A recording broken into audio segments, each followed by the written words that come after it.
اعوذ باللہ من الشیطان الرجیم۔ پناہ مانگتا ہوں میں اللہ کی شیطان مردود سے۔ بسم اللہ الرحمن الرحیم۔ شروع اللہ کا نام لے کر جو بڑا مہربان نہایت رحم والا ہے۔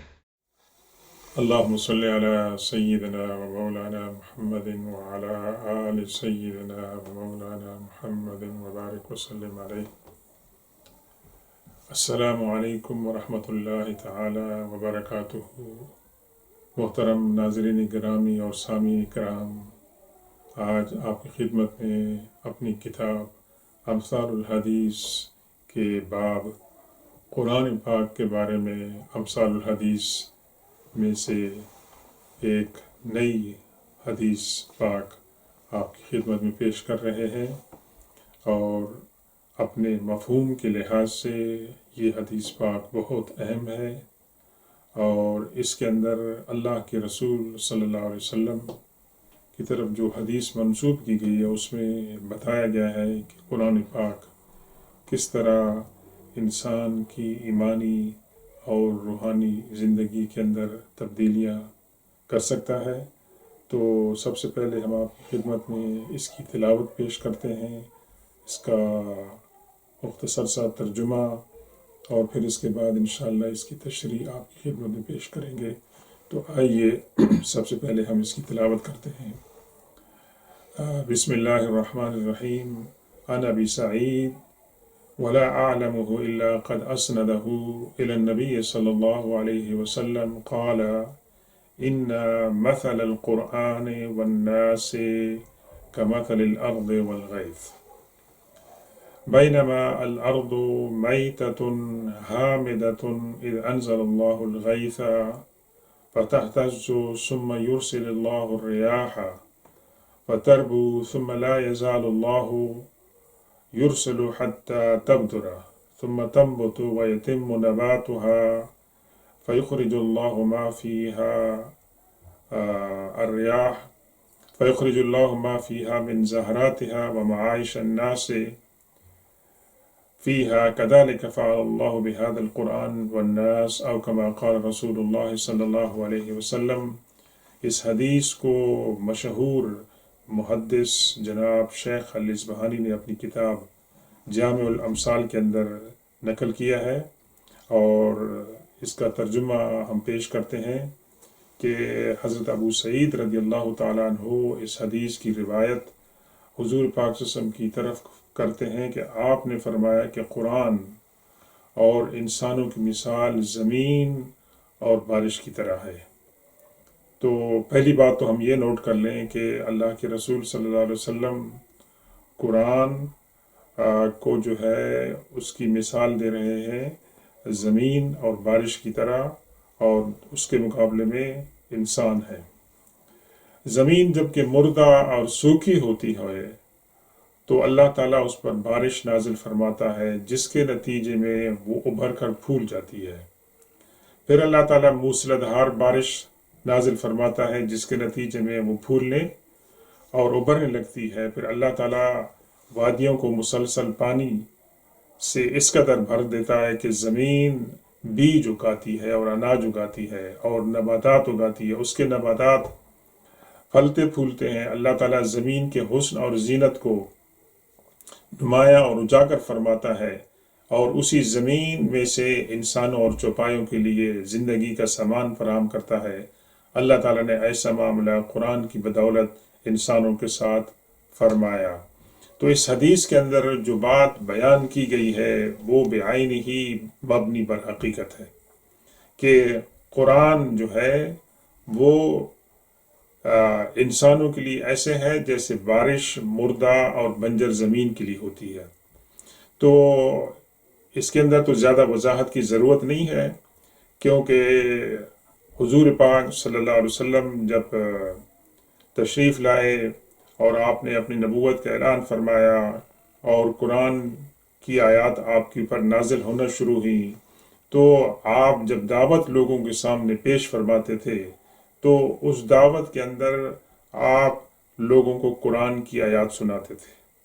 اور یہ قرآن کی آیات ان لوگوں کو آپ سناتے تھے جن کی زبان عربی تھی، اور ان کو آپ سناتے تھے اور اس کے بعد آپ اس کی تشریح بھی فرماتے تھے۔ ناظرین گرامی، جس طرح آپ نے ملاحظہ فرمایا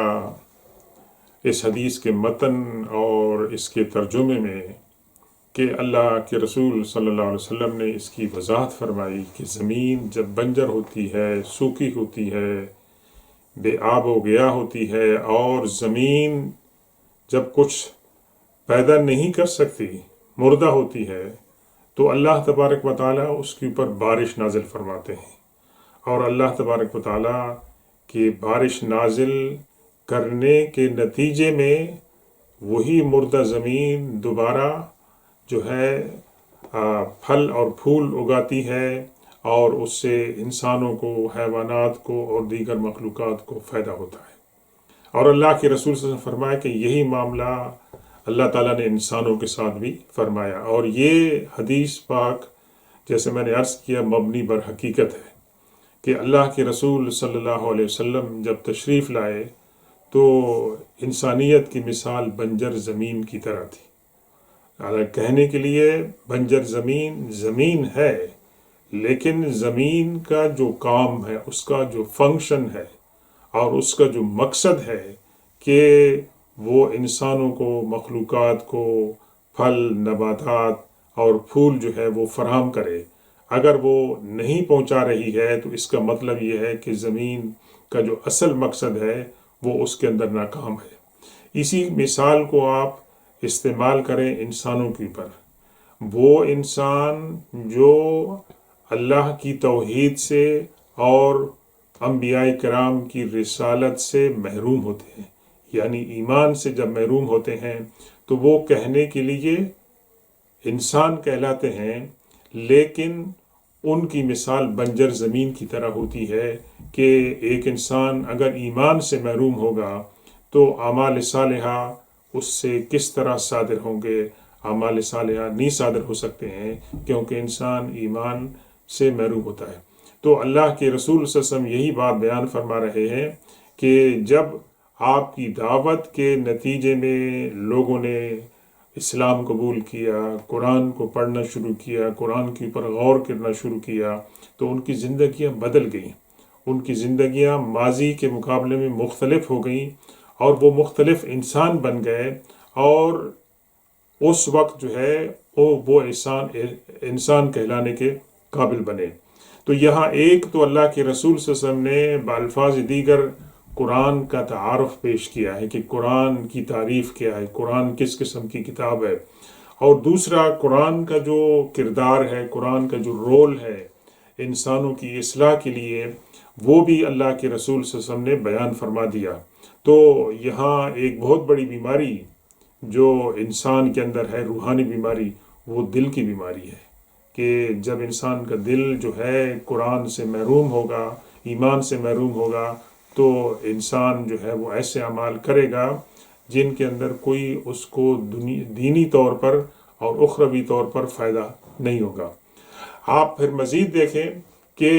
اگر کوئی انسان اپنے آپ کو مسلمان کہلاتا ہے لیکن اس کے پاس قرآن کے مطالعے کا وقت نہیں ہے